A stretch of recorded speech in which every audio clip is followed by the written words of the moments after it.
ปลาท้องปลาตองปลาตัวใหญ่เลยปลาตองนะจักโลนะได้แล้วตัวนึงปลา3 ตัวใหญ่1 ปลาตะเพียน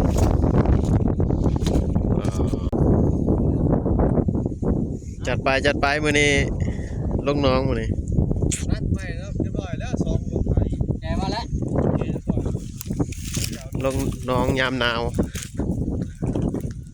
ดังไฟโคตรบักใหญ่เลยมาเบิ่งว่าสิได้บ่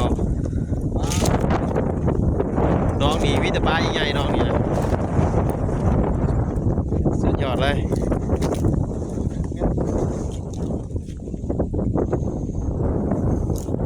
มองจากเช็ด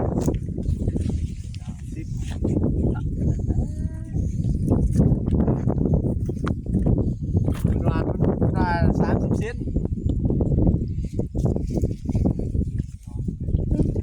กะนี่ล่ะทางนี้มันเป็นจะขีดเดียวจะขีดเดี๋ยวว่าจะเริ่มได้เลยตัดมันมีคนโน้มมองอยู่แต่ตัดไปใช่ไหมกำลังวางแผนการกลางมองมาใหม่อีกโอ้เลิกเป็นเลิกลมกับลมแดดกับบ่มี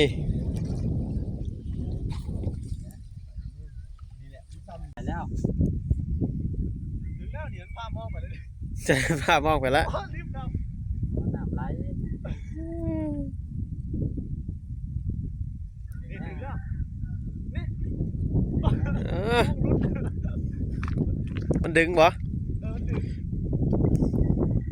ใกล้ๆนะเป็นอยู่ที่ใกล้เขานี่แหละนี่ตรงนี้ละทักโอ้ยวันนี้เอากระวังปูนมาเนาะมันนักนะเอากระวังปูนผ้ามันลอยเหรอวะต่ำเฮงใช่ไหมตัวใหญ่ปะจักโอ้ย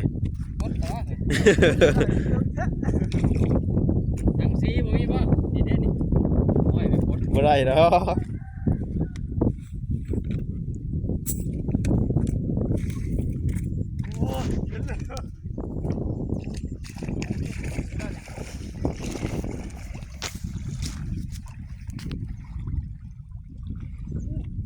บรรยากาศยามหนาวลูกน้องป้าโต้ทั้งแต่เอาถุงยางมาด้วยนะ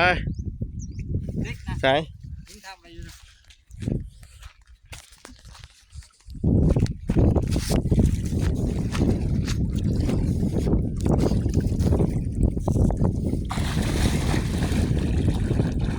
เรียบร้อยตัวหนึ่งปลายังกันนะโอ้ถึง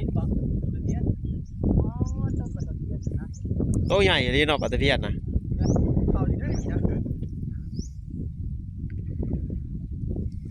โอ้พามือจาง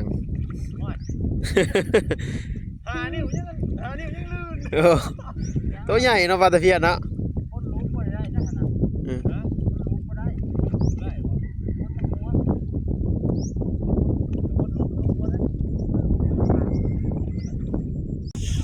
เหลือใช้เบิ้งจะหน่อยปล่อยจะหน่อยปล่อยมีเลือกเอา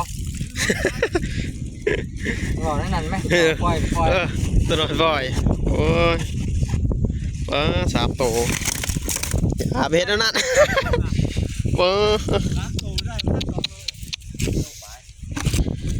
ตัวใหญ่1 ปลาตะเพียน3 ตัวประมาณนั้นแล้วสุดยอดเลยยามหนาวก็ไม่ได้อยู่ท้องปากหิวอยากเนาะหนาวหรือร้อนมันก็สุดยอดเลยถ้าอันหินยืนแล้วปากท้อง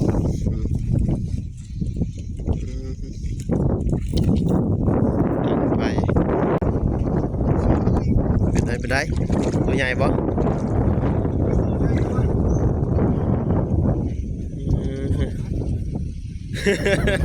ป่วยมันตำชิวจ้า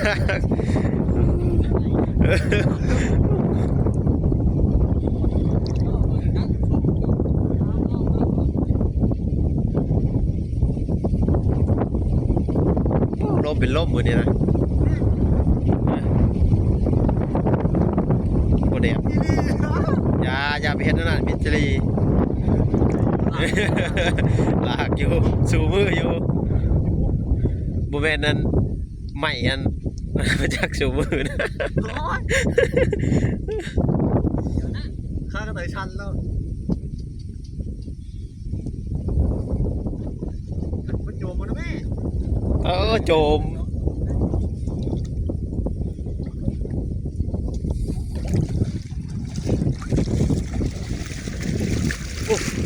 ก็